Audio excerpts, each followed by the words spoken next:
Hey guys, Greg here, Bone Tactical, episode 2 of the Land Cruiser build, behind the scenes in the shop, and today we're going to discuss the rebuild of this old worn 9000 winch.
So discussing this particular winch, it's an old winch I've had for years, probably 10 years old, maybe older.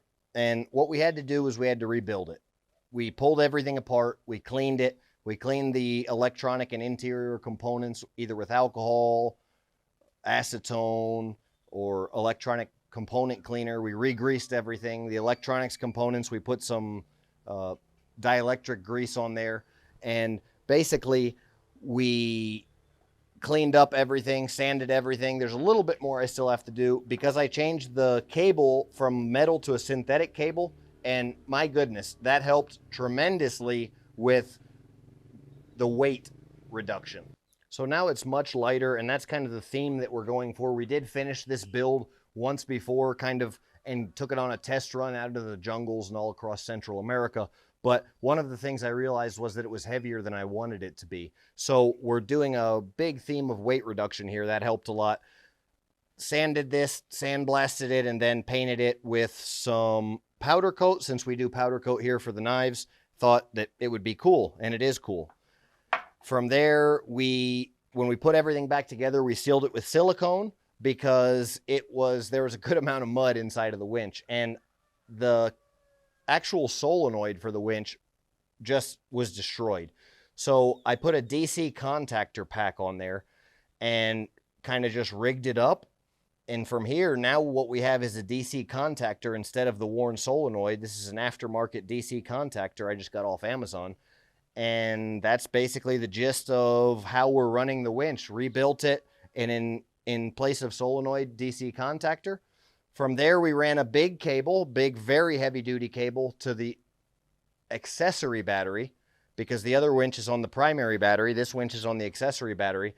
Winches have a ton of power draw, so you need to run a really big cable. And a lot of people don't realize we have winch front and back on this vehicle.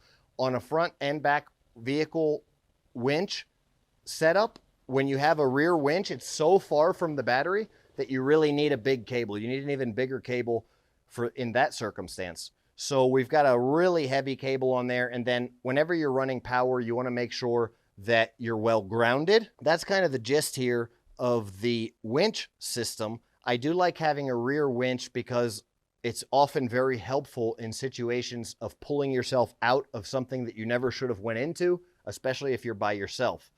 Front winch oftentimes is great for pulling yourself through an obstacle if it's something you think you can get through, or for helping pull somebody else out.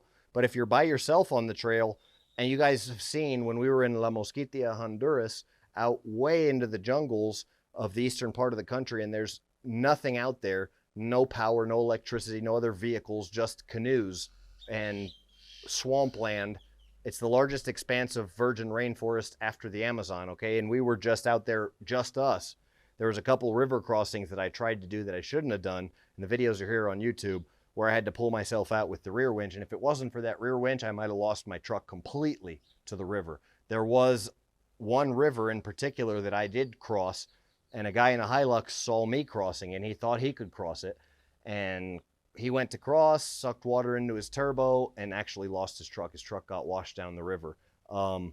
Very unfortunate situation, but it happens, you know, and you got to really be careful. And that's why I recommend having 2 winches if at all possible. In order to make this winch possible, we extended the chassis about 12 inches and built this plate here to specifically add this winch, and then built the rest of the whole system that we're working on, and you'll see in future episodes all around this chassis extension.